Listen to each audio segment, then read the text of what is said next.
सोमू की परवरिश उसके बड़े भाई मंगत ने करी थी। जब तक मंगत अकेला रहा तब तक तो सब ठीक था, लेकिन जैसे ही मंगत की शादी हुई उसकी पत्नी शोभा के आते ही हालात बदलने लगे। अरे सोमू, मैं जरा शहर जा रहा हूँ, कल तक लौटूंगा। घर का ख्याल रखना। अगर तेरी भाभी को किसी चीज की जरूरत हो तो लाकर दे देना। तभी अंदर से बात सुन रही शोभा तड़तड़ाती हुई बोली, कुछ जिम्मेदारी अपने इस लाडले भाई को क्यों नहीं दे देते? खुद शहर जाने की क्या जरूरत? सोमू को भेज दो। वैसे भी पूरे दिन बांसुरी बजाने के सिवाय इसे और कुछ काम नहीं है। अरे भगवान, क्यों अपना जी जलाती हो? सोमू अभी छोटा है, उसे सारे कामों का ज्ञान नहीं है। अगर होता तो उसे ही शहर भेज देता। और रही बात बांसुरी की, तो वो शौक इसका बचपन से है। पूरा गांव झूम उठता है इसकी बांसुरी की तान पर। मेरा वश चले तो चूल्हे में जला दूं इसकी बांसुरी। काम धाम करने की उम्र है ये, ना कि कन्हैया बनने की। आखिर कब तक इसकी जिम्मेदारी उठाओगे? कल को हमारे भी बच्चे हो गए तो हम इसे पालेंगे या अपने बच्चों को? सोमू अक्सर जंगल में जाकर बांसुरी बजाता था। तभी वहां पलक आ गई। क्या बात है सोमू, आज बहुत उदास लग रहे हो? हाँ पलक भाभी हमेशा निठल्ले रहने का ताना देती हैं। मैं क्या करूं? भैया कोई काम बताते नहीं। अगर माँ बाबूजी जिंदा होते तो मुझे जरूर कोई रास्ता दिखाते। पूरे बांस जितने लंबे हो गए हो, आखिर काम तो करना ही पड़ेगा ना। आखिर कब तक यूं अकेले रहोगे? कुछ काम करो और शादी करके अपनी गृहस्थी बसाओ। देखो, मैं भी आखिर कब तक तुम्हारा इंतजार करूंगी। पलक और सोमू एक दूसरे को बहुत पसंद करते थे, लेकिन बेरोजगार होने की वजह से पलक के माँ बाप उसे कतई पसंद नहीं करते थे। तुम तो बहुत दिमाग वाले हो सोमू। किसी भी लकड़ी की बांसुरी बनाकर धुन निकाल लेते हो, तो इसी तरह किसी काम में भी दिमाग लगाओ, वरना तुम बांसुरी बजाते रह जाओगे और मैं किसी और के साथ फुर्र हो जाऊंगी। हाँ। सोमू को इस बात की चिंता सताने लगी कि अगर उसने काम करना शुरू नहीं किया तो पलक किसी और से शादी कर लेगी। 2 दिन बीत गए। मंगत शहर से आ गया और शोभा ने उसे खाना दिया। ये सोमू कहाँ है? इसने खाना खाया या नहीं? भाई के बिना मुंह में निवाला नहीं चलता। कभी मुझसे भी पूछा है कि मैंने कुछ खाया या नहीं? माँ बाबूजी के बाद ये मेरी जिम्मेदारी रहा है, इसलिए कभी भूल ही नहीं पाता हूँ उसे। मेरे जिगर का टुकड़ा है सोमू। देखता हूँ वो कहाँ है। अगर ऐसा ही रहा तो मेरा लट्टू पति एक दिन सब कुछ इस सोमू को ही सौंप देगा। मुझे इसे घर से निकालने के लिए कुछ तो करना होगा।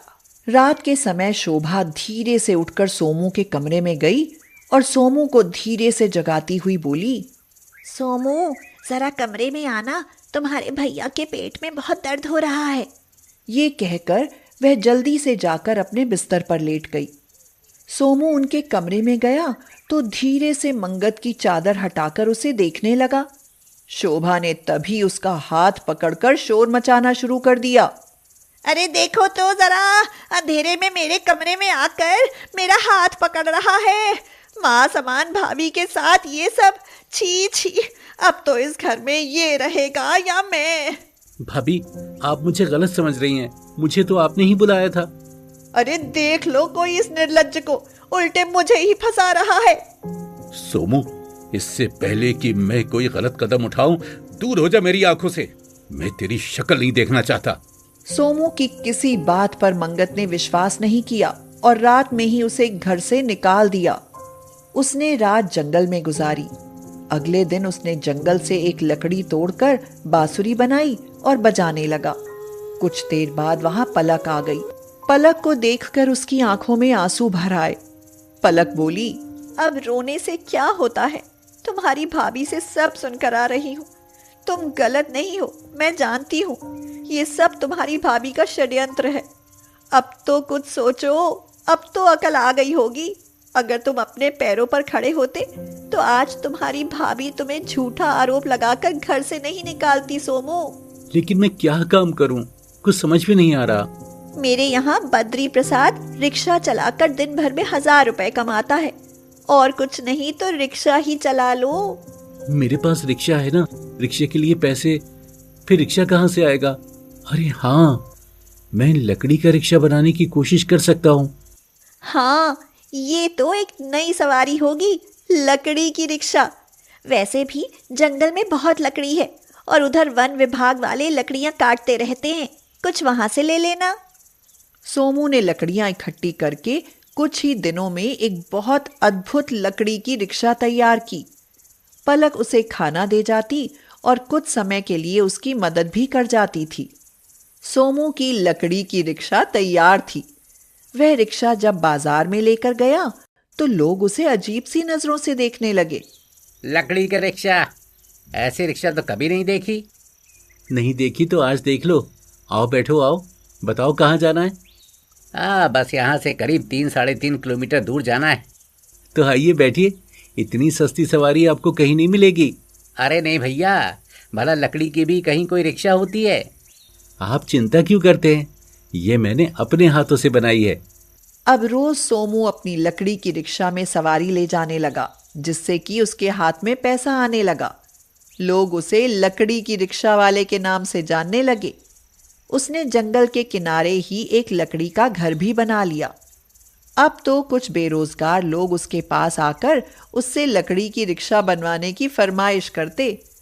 सोमू दिन में रिक्शा चलाता और रात में लोगों के लिए रिक्शा बनाकर तैयार करता, जिससे उससे अच्छी खासी आमदनी होने लगी थी। समय गुजरता जा रहा था। सोमू की प्रसिद्धि पलक के घर और सोमू के भाई के पास तक भी पहुंची। सोमू का अब अपना पक्का घर भी हो गया, लेकिन पिछले कुछ दिनों में मंगत के हालात बदल गए। सारा काम धंधा चौपट हो गया और घर में चोरी हो गई। इस चिंता के कारण मंगत की तबीयत खराब रहने लगी। शोभा बोली, सुनो जी, चलो सोमू के पास चलते हैं। वैसे भी अभी आप काम करने की अवस्था में नहीं हो, भूखे मरने की नौबत आ गई है। शोभा, शायद तुम भूल गई कि उसने तुम्हारे साथ क्या किया था। कोई नहीं, आप चलो तो सही। वो दोनों सोमू के पास पहुंचे तो सोमू उन्हें देखते ही खुश हो गया। अरे सोमू, तेरे तो बड़े ठाट है भाई। इतना अच्छा घर और इतने लड़के रिक्शे बना रहे, लगता है खूब बढ़िया काम चल रहा है तेरा। हाँ भैया, अगर उस दिन आपने घर से ना निकाला होता तो शायद मैं यहाँ तक कभी नहीं पहुँचता, लेकिन मैंने कुछ नहीं किया। वो तो बस कर सोमू, कुछ मत कह। मैंने ही तुझे घर से भगाने के लिए ये षड्यंत्र रचा था। शायद ये उसी का नतीजा है कि हमारे पास अब कुछ नहीं बचा।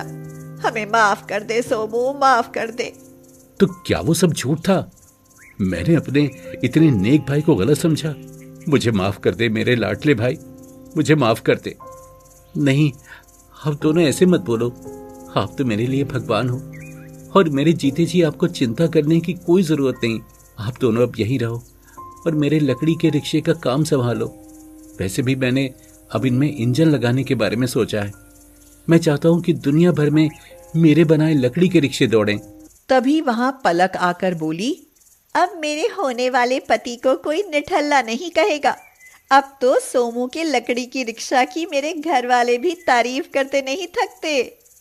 फिर कुछ दिनों बाद पलक और सोमू की शादी हो गई। अब सोमू ने रिक्शा चलानी छोड़ दी और दोनों भाई मिलकर लकड़ी की रिक्शा बनाने का काम करने लगे, जिससे उन्हें खूब नाम, पैसा और सफलता मिलने लगी।